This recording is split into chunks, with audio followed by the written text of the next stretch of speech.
بسم اللہ الرحمن الرحیم رب اشرح لی صدری ویسر لی امری واحلل عقدۃ من لسانی یفقہوا قولی۔ صحبت اور غسل جنابت۔ صحابہ کرام رضی اللہ عنہم کے درمیان غسل جنابت کا ایک مسئلہ زیر بحث آیا۔ ایک گروہ کہتا تھا کہ غسل صرف دخول پہ فرض ہو جاتا ہے، انزال شرط نہیں، یعنی واٹر ڈسچارج جو ہے وہ ضروری نہیں۔ دوسرا گروہ بیان کرتا تھا کہ وجوب غسل کے لیے دخول کے ساتھ انزال بھی شرط ہے۔ یہ طویل مباحثہ کسی فیصلہ کن صورت پر منتج نہ ہوا۔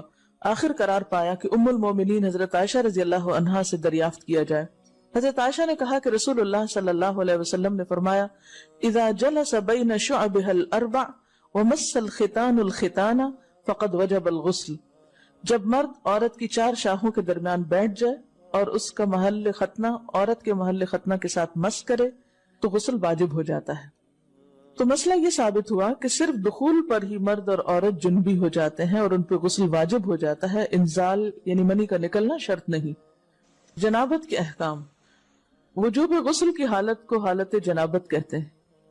وجوب غسل یعنی جب غسل واجب ہو جاتا ہے تو اس حالت کو جنابت کہتے ہیں۔ جنابت کا لفظ جم پہلو کو کہتے ہیں، نہیں بچنا۔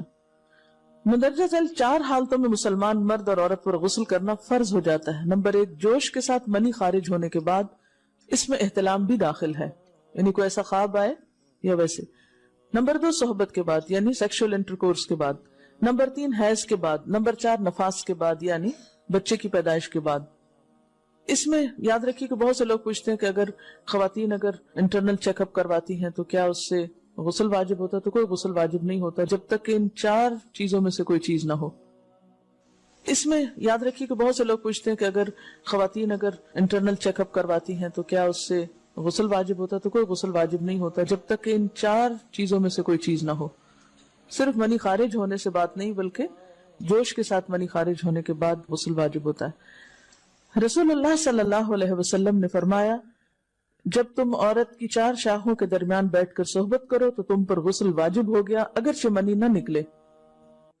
آپ نے غور کیا ہوگا کہ طہارت کے مسائل بہت تفصیل کے ساتھ اور اپنے اندر بہت ڈیٹیلز رکھتے ہیں، اور بہت سے موضوعات ایسے ہیں کہ جو انسان کی ظاہری زندگی نہیں بلکہ اس کی نجی اور ذاتی زندگی سے متعلق بھی ہیں، لیکن اس طرح پبلکلی ان کو پڑھانا اور ان کو سکھانا یہ بھی ایک ضرورت ہے، کیونکہ آپ صلی اللہ علیہ وسلم نے انصار کی خواتین کی تعریف کی کہ انصار کی خواتین کتنی اچھی ہیں جنہیں حیا دین کا علم حاصل کرنے سے نہیں روکتا۔ تو سوال یہ پیدا ہوتا ہے کہ آخر اتنی تفصیلات کیوں؟ اور بعض لوگ اس کو ناپسندیدہ قرار دیتے ہیں، تو ایسا کرنا ناسمجھی کی علامت ہے۔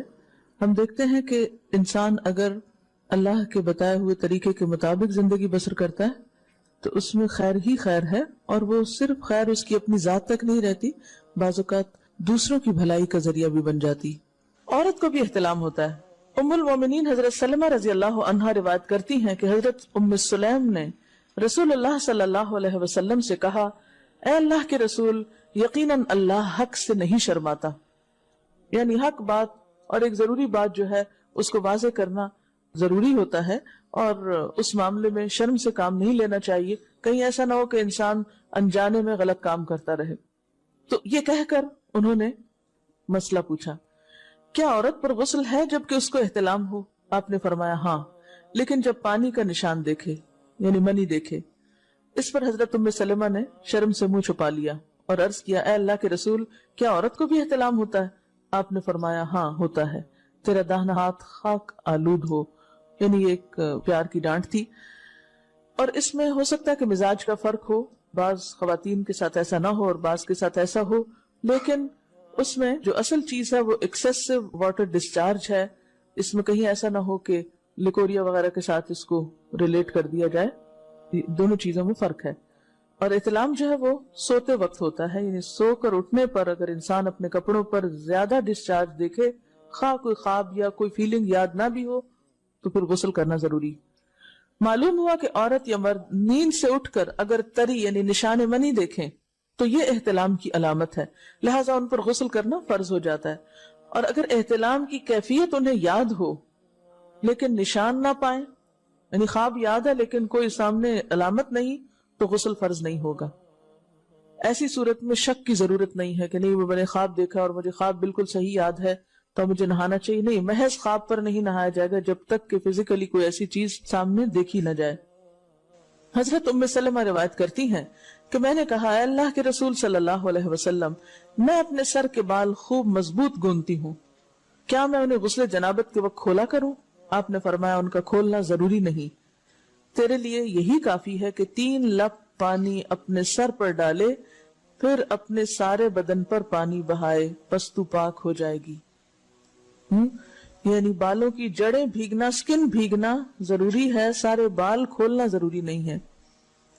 جنبی کے بالوں کا مسئلہ. حضرت عائشہ کو خبر ملی کہ حضرت عبداللہ ابن عمرو عورتوں کو غسل جنابت کے لیے بال کھولنے کا حکم دیتے ہیں. فرمانے لگی ابن عمرو پر تعجب ہے، انہوں نے عورتوں کو تکلیف میں ڈال دیا، وہ انہیں سر منڈوانے کا حکم کیوں نہیں دے دیتے؟ یہ حضرت عائشہ کی ڈانٹ تھی. یعنی وہ یہ تو کہنے کہ عورتیں بال کھول کھول کے نہائیں تو وہ پھر سیدھا یہی کہے کہ عورتیں بال منڈوا لیں. میں اور رسول اللہ صلی اللہ علیہ وسلم ایک ہی برتن میں غسل کرتے اور میں اپنے بال کھولے بغیر سر پر 3 چلو سے زیادہ پانی نہیں ڈالتی تھی. معلوم ہوا کہ غسل جنابت کے لیے بال کھولنے کی ضرورت نہیں، مگر یہ حکم صرف غسل جنابت کا ہے. غسل حیض کے لیے بالوں کا کھولنا ضروری ہے کیونکہ وہ مہینے میں ایک دفعہ ہے. حضرت عائشہ سے روایت ہے کہ انہیں رسول اللہ صلی اللہ علیہ وسلم نے غسل حیض کے لیے فرمایا اپنے بال کھولو اور غسل کرو. اس میں آپ دیکھیے کہ دونوں چیزوں میں فرق کیوں ہے، دونوں کی نوعیت فرق ہے. اور حیض جو ہے وہ ایک نجاست کی کیفیت بھی ہے نا، قل ہوا اذی، تو اس کے بعد نہانا اور نہا کر خوشبو لگانا خاص طور پر اس کا سارا حکم آتا ہے. لیکن غسل جنابت میں نجاست کی وہ کیفیت نہیں ہے. یعنی حیض کا خون اور منی جو ہے ان دونوں کے حکم میں بھی فرق ہے. ٹھیک ہے نا. بعض علماء کے خیال میں جو منی ہے اٹ سیلف وہ ناپاک چیز نہیں ہے. اگر کسی کپڑے وغیرہ کو لگ گئی تو وہ کپڑا ناپاک نہیں، اگر اس کو خشک ہونے پر کھرچ کے صاف کر دیا جائے تو کپڑا صاف ہو جائے گا. لیکن خون حیض پر آپ صلی اللہ علیہ وسلم کیا فرمایا؟ چٹکیوں سے مل مل کے اس کو صاف کر کے دھوئے. تو ان دونوں میں بھی فرق ہے. لہٰذا ان دونوں کے بعد نہانے کے حکم میں بھی فرق ہے.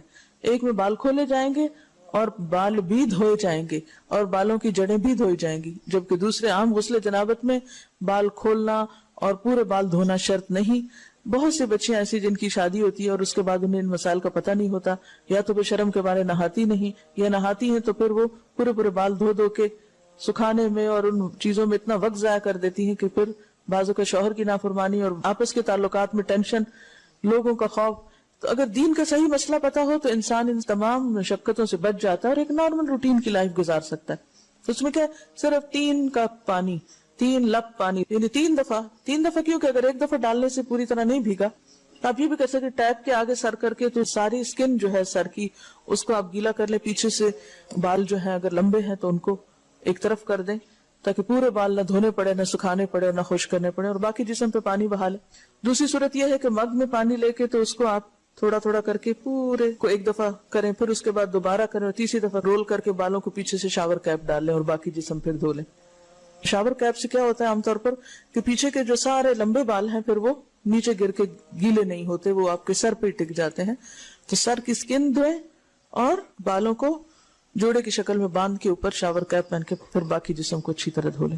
تو اس میں آپ دیکھیں کہ جب بالکل سر کے سکن کا حصہ ہی تر ہوگا، اور یہ 3 دفعہ کرنا ہوگا، ایک دفعہ سے نہیں کام چلے گا، 3 دفعہ کرنا تاکہ کوئی بھی بال برابر جگہ سکن کی خشک نہ رہ جائے. تو اس سے کیا ہوگا کہ جتنا کم بال گیلے ہوں گے اتنے کم دیر میں ان کو خشک بھی کیا جا سکتا ہے اور کسی بھی مشقت کے بغیر انسان نماز پڑھ سکتا ہے.